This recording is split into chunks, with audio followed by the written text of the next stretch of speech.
Now You See Me, Now You Don't was the worst possible outcome for this movie. This movie fell into the sequel pitfall of being horrible. But what makes a sequel suck? Welcome to Pop Talk, and let's get into it right now.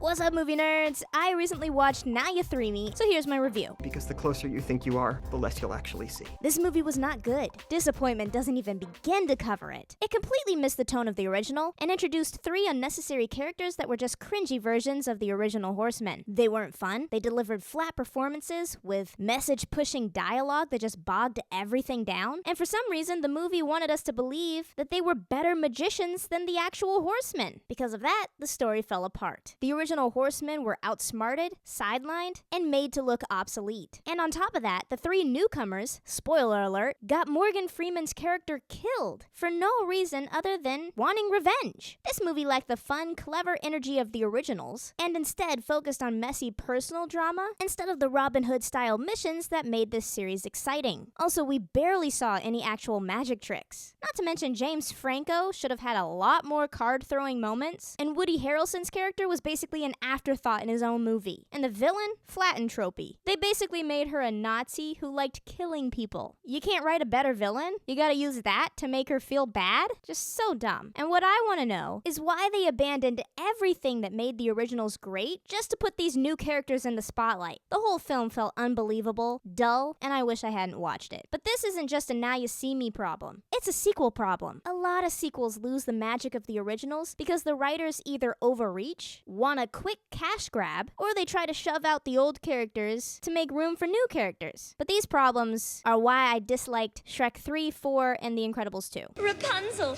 let down thy golden extensions. Shrek 3 just felt like a cringy version of Shrek, although the princess moments were entertaining. But Shrek 4 took away everything that made Shrek Shrek. It turned him into a character that was dependent on society's approval, and randomly added a whole ogre population when the first 3 movies made ogres seem rare. He also felt incredibly helpless throughout this entire movie. The real appeal of Shrek was that he was strong, unapologetically himself, and snarky yet loving towards his family. I mean, he worked so hard to get his version of a happy ending, and you're telling me he's just gonna give that all away? Why? Honestly, the series should have ended with Shrek 2. Incredibles 2 did the same kind of damage, by the way. Okay, Dad. Is math. It reversed a lot of the first film's character development just to put Elastigirl front and center. They didn't even have a strong reason to sideline the rest of the family. Also, her entire personality shifted. What happened to the boss babe housewife from the first movie? Basically, they switched the roles of the nuclear family, and it didn't work. Also, for some reason, society accepted supers again just because they solved a villain problem that the public didn't even know about. Evelyn wasn't nearly as compelling as Syndrome or even the Underminer, and yet she's the turning point to the public's opinion? Not to mention the overwhelming flood of new superheroes, and the fact that Jack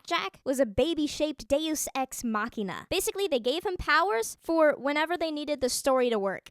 The first movie struck the perfect balance. Part James Bond, part Fantastic Four, with a tight, family-focused story. The sequel instead leaned too heavily into the quiet moments, and not enough into the action. And it lacked any of the intensity from the first movie. Are we really supposed to believe that some woman with daddy issues and hypno glasses is a bigger threat than a guy who committed mass murder because he was rejected? Be so for real. Be so for real. Well, now I'm sad. And all of this goes back to the main issue. Many sequels are just afterthoughts. They exist purely because the first movie made a ton of money. If you make a sequel because of that, you risk ruining the legacy of the original. That's why so many direct-to-DVD or streaming-only sequels get purged from public memory.